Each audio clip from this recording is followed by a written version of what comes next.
What's up, design family, and welcome back to another episode of Fittdesign TV. So glad to have you back on the channel.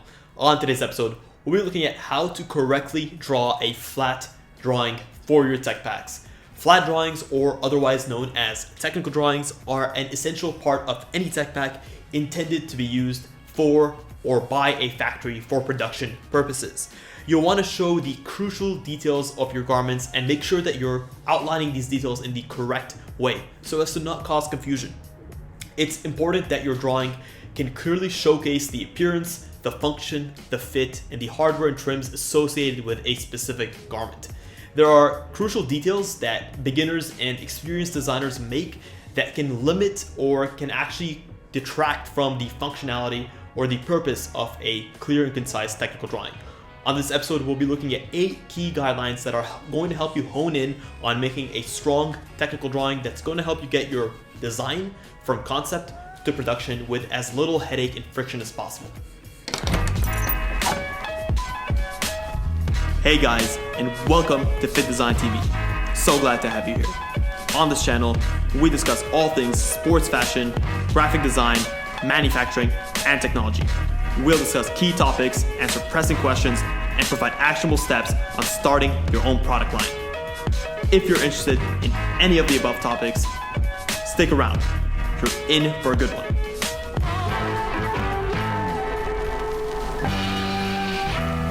Number 1, first and foremost, you'll want to include all crucial physical detailing on your garment. These are going to be things like the darts, the actual seam lines, the stitch lines, the vents, other parts like hardwares, trims, buttons, buckles, anything that is physically possible or physically available on your garment needs to be represented in a way that is clear and true to form. So what does that mean? That means things like your stitch lines should be single lines of profile. You want to make sure that they're not dashed, or they're not wrinkles, or that they're not faded. You want to make sure that they are an accurate representation of what a seam line looks like in real life. Also, you want to make sure that their orientation, their positioning, where they start and where they finish, is true to life. The way that they go from the front to the back, that also has to be considered and made sure to be accurate. If you're drawing your seam lines in a way that is not representative of the finished product, you're doing yourself a disjustice. Same thing like the seam lines. Are you using a single needle stitch or a double needle stitch? This should be represented by the number of seam lines that you have accompanying a specific seam line. So if you have a double needle stitch, you'll want to be represented with a single line showing the seam itself and then a double needle, so 2 additional lines for your stitches. It can get confusing, but just know that what is physically there should be represented. You can't expect a factory to have a single needle stitch line and then to know that you wanted a triple needle stitch or a double needle stitch. This is all down to the detailing and the actual visual representation of your tech flats. So make sure that you're getting it correct.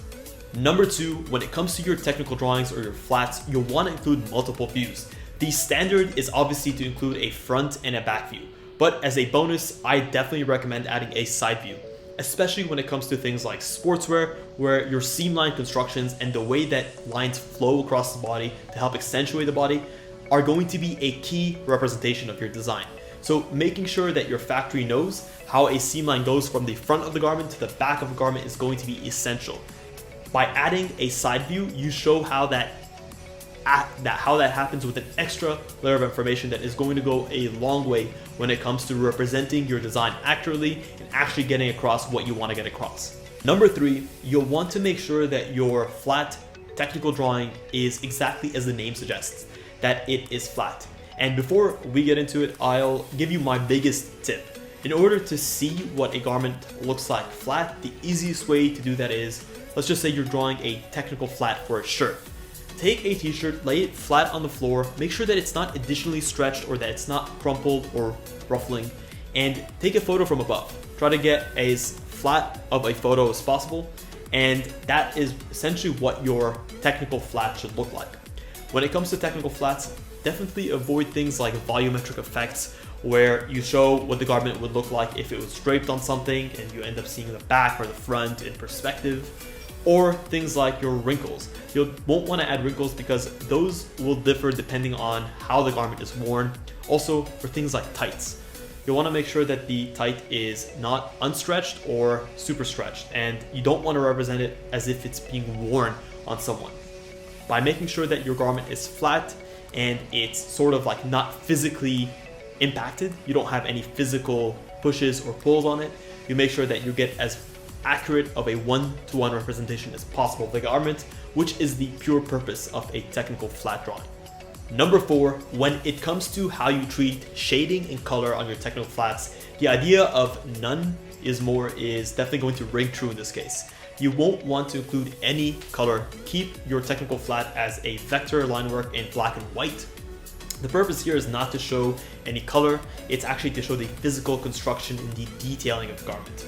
Also, you won't want to include any shadow effects. We already spoke about creating a technical flat that is purely flattened, and adding shadow effects are more reminiscent of your volumetric representation, which again is not the purpose of this garment or this drawing. So make sure to avoid things like shading and definitely avoid things like coloring in. Number 5, and this is a mistake I see a lot of beginners make, you'll want to closely pay attention to where your center front is.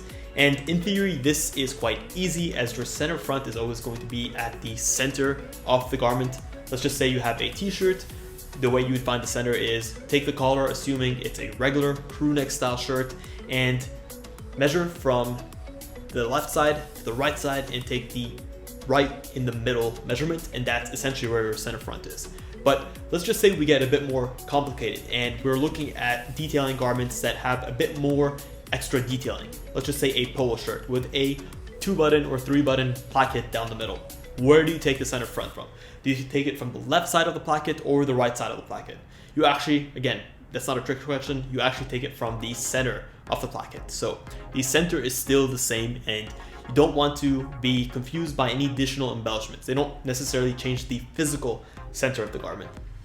This can get even more confusing with something like an open fly trouser. For example, let's just say you have a trouser with a fly. Do you take the center line from the left side of the fly or the right side of the fly, or the center of the fly? Depends on the specific fly, but if we're looking at a traditional trouser, you actually will want to ignore the fly altogether. That's not the right center point.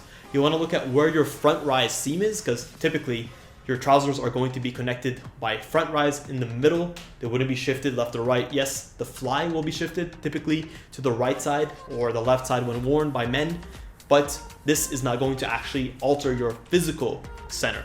And why it's important to have your physical center? Well, because when you're working on your technical flats, chances are you're going to be using a program like Procreate, or much better than that, Illustrator, because you can vectorize it. You'll want to have a center line so that you can apply symmetry across it.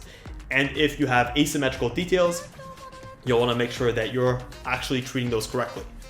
Asymmetrical details can be things like your placket or like the actual fly detailing, which is on the right side as opposed to on the left side, but it is down the center of the side seam or the front rise seam. Number 6, how do you treat your trim and hardware details? Well, it's extremely important to accurately represent where and how your trims and details are positioned. I'll give you a very specific example. Let's just say you have a full zip jacket. You want to represent the zipper head in the right position. You wouldn't represent a closed zipper jacket with the zipper head downwards. This is simply incorrect and would imply that you have the stopper at the top and you have the zipper head at the bottom, which is the opposite of what it would be in real life. If the jacket is open, also make sure that you're representing the zipper location on the correct side. Typically, when we create technical flats, you'd have the zipper closed and the zipper head would be in the completely closed position. The same is going to be true for zipper pockets. Where the zipper head is going to play a major role on actually how it's going to come out in the finished product. For example, if you have a zipper head on a zipper pocket that is closed, you want to represent it on the left side of the zipper, because we close our zippers from right to left, and that's where the zipper head ends if it's closed. So make sure that you're representing that correctly. Other things can be things like plackets and buttons. If you have buttons represented on your garment, you want to pay close attention to where they would be in real life, how they would fit through the buttonholes. And at the same time, if it's a men's or a woman's button up or button down, where would you represent the buttons? Are they on the left side of the placket or the right side of the placket? So make sure that that is accurately represented, because chances are if you draw it and the factory interprets it in the way that you're drawing it, it's going to come out incorrect in your finished and physical product. Number 7, so how do we treat our seam lines and our stitch lines? Well, it's quite simple. When it comes to drawing your seam lines, and this is a mistake I see a lot of beginners make when drawing technical flats, you'll want to make sure that your seam line is going from edge to edge. Don't want to end your seam line in the middle of nowhere or the middle of space. For example, you're drawing a shoulder line or a armhole line. You want to make sure you go from the pit all the way to the top of the shoulder. You won't want to end just shy of the shoulder. This is indicative of a dart line, which it's not. So make sure that you're representing your seam lines correctly and accurately, going from end to end, joining them. Next, we have things like our side seams. When drawing something like a flat pair of trousers, you'll want to represent your side seam. A lot of beginners might think that a side seam is going to be on the edges of the garment. And while that may be true to the naked eye, upon further inspection, you're going to see that your side seam actually, even in real life, is shifted slightly forward. Why is that? Well, without going too much into detail, you have more mass on the back than you do on the front. So your side seam is typically shifted forward because you tend to have a little bit more fabric on the back to accommodate for that. And it's important to show that on a technical flat, not only because it is accurate, but because it also gives you the ability to showcase the importance of that seam. I'll give you a very specific example. In sportswear, you have things like seamless garments. And in seamless garments, you don't have things like side seams. If we were to represent a seamless garment without that side seam, but we were also be to represent a t-shirt with a side seam like this one, but we don't actually represent the side seam, what's the difference between that seamless t-shirt and that regular t-shirt? There's no difference according to the technical drawing, and that's an incorrect way to represent it. It also gives us the ability to showcase accurately where our seam lines that are either at the front or the back of the garments are starting and where they're ending. Let's just say I have a t-shirt and I ultimately have a seam line going across the waist. I'll want to show how it ends from the start of my side seam, which is slightly offset off of the edges of the garment, all the way across the garment to the other side seam, which is also offset from the edge of the drawing. So hopefully that makes sense, but make sure to follow these details closely because they will save you a lot of heartache when it comes to translating a technical drawing into a real product. It'll give you a lot more visibility and show where your seam lines end and where they start. Also, things like your colors. Let's just say we have a polo shirt, for example. If you represent a polo shirt on the front with a thick 2-inch collar, but on the back view, you're representing it with a 0.5 or a 0.75 inch collar, that's physically impossible and simply incorrect.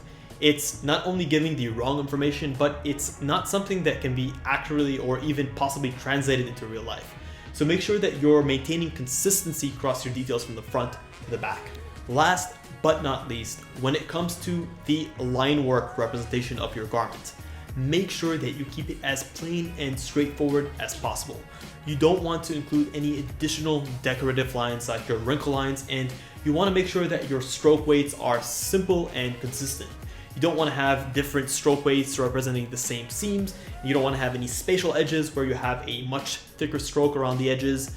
These, though they look nice and they may have their place in certain technical drawings, are not appropriate in this case. Keep your drawings as plain and simple as possible and get the idea across as easily and as simply as possible. Well, that's it guys. That is a wrap. We hope you've enjoyed this video on the 8 guidelines towards creating strong and professional looking technical flats that are going to get your product looking exactly the way you've envisioned it. If you want to see or hear more about these technical videos when it comes to drawing fashion, let us know in the comments below. It's something that we definitely want to go into. 1, 2, 3.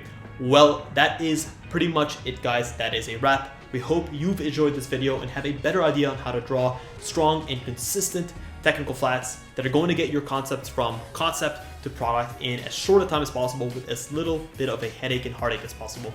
If you guys want to see more episodes like this, please let us know in the comments below. Also, please, if you did enjoy the episode, please consider smashing a thumbs up. It really does help us out and it lets more people see these videos, which is a huge plus for us and motivates us to make more videos, which I know you guys enjoy. So again, thank you so much for tuning into this episode of Fittdesign TV. Until next time, stay awesome.